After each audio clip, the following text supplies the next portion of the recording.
பல விதமான நோய்த்தொற்றுகளையும் ஆயுர்வேத மருத்துவத்தின் மூலம் எளிதில் நமக்கு கிடைக்கக்கூடிய பொருள்களை வைத்தே தடுக்க முடியும். ஆவிபிடித்தல் சளி, இருமல் மற்றும் சுவாசக் கோளாறுகளைச் சரிசெய்கிறது.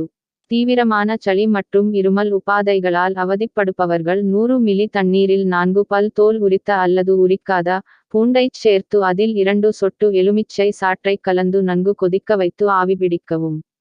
இதனால் சளி, இருமல், ஜலதோஷம் போன்றவை நீங்கி சுவாசப்பாதை சீராகும். பூண்டு மற்றும் எலுமிச்சை சாற்றைக் கொண்டு தயாராகும் நீரை ஆவிபிடிக்கும் போது நுரையீரலில் உள்ள நோய்த்தொற்றுகள் அழிக்கப்படும்.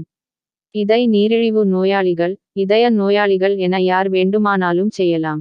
ஒரு நாளைக்கு 3 வேளை எனச் சில நாட்கள் தொடர்ந்து ஆவிபிடிப்பது சிறந்தது. கொரோனா நோய்க்கிருமியால் அதிகம் பாதிக்கப்படும் உறுப்பாக நுரையீரல் கருதப்படும் நிலையில் ஆவிபிடிப்பது நல்ல பயனளிக்கும். நோய்க்கு மிகச் சிறந்த மருத்துவம் ஆவிபிடித்தல் மட்டுமே. நல்ல சூடான ஆவி வரும் தண்ணீரை போர்வையால் மூடி நாம் சுவாசிக்க அந்த ஆவி நம்முடைய நாசி வழியாக உள்ளே மெதுவாக சென்று நுரையீரலில் இருக்கக்கூடிய கிருமிகளை அழிக்கும்.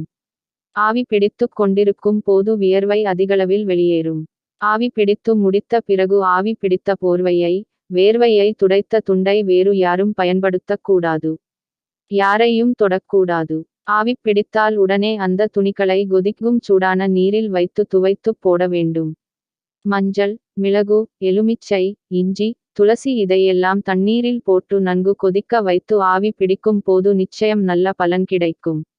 ஆனால் ஆவி பிடிக்கும் போது அதிக நேரம் ஆவி பிடிக்க கூடாது. உங்களால் சூடு தாங்க முடிந்த அளவில் ஆவி பிடியுங்கள். ஒருவர் ஆவி பிடித்த துணியில், தண்ணீரில் இன்னொருவர் ஆவி பிடிக்கக் கூடாது. இதனால் கிருமித் தொற்றுகள் ஏற்பட வாய்ப்புகள் உள்ளது.